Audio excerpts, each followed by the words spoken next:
If you've lived in Madison for a while, you're probably familiar with a lot of the city's amazing parks, like James Madison, the Arboretum, but you might not have heard of the Period Garden Park, a small, peaceful community garden along East Gorham. It's kept up completely by just 4 volunteers.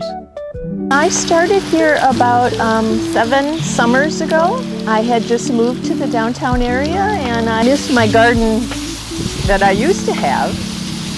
And this was a perfect place for me to come and enjoy gardening again. I like being a part of just like making a place beautiful that people use. I think if I had my own front yard, I would be interested in gardening, but not as interested here because like everything I do here, people see and enjoy.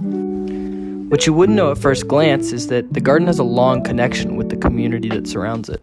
The history starts in the 70s. This whole Mansion Hill neighborhood got designated as a historic neighborhood. The owner of this lot wanted to turn it into a kind of ugly apartment building. And so the neighborhood people kind of saw it as this opportunity to create a really nice park that enhanced like the historic character of the neighborhood, that wouldn't block the view of these recently preserved houses.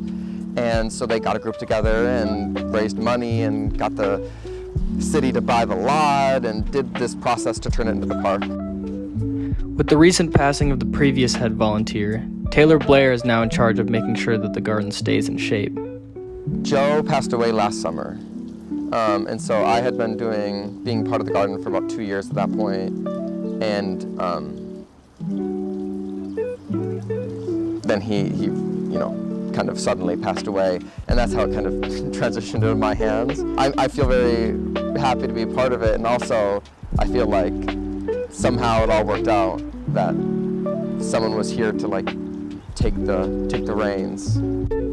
For Chris and Taylor, their work continues to be about the community, providing people with a chance to admire nature's beauty, even if just for a moment. You know what gives me the most joy is when people come and sit here to have their lunch and just enjoy everything about this peaceful place. And I know it brings a real lift to their day, and then they often say thank you for taking care of the plants or whatever, because it gives them joy, and then wow, I'm really happy when I know that nature is giving everyone joy, not just me. I mean, look at this. Who would not be happy coming here?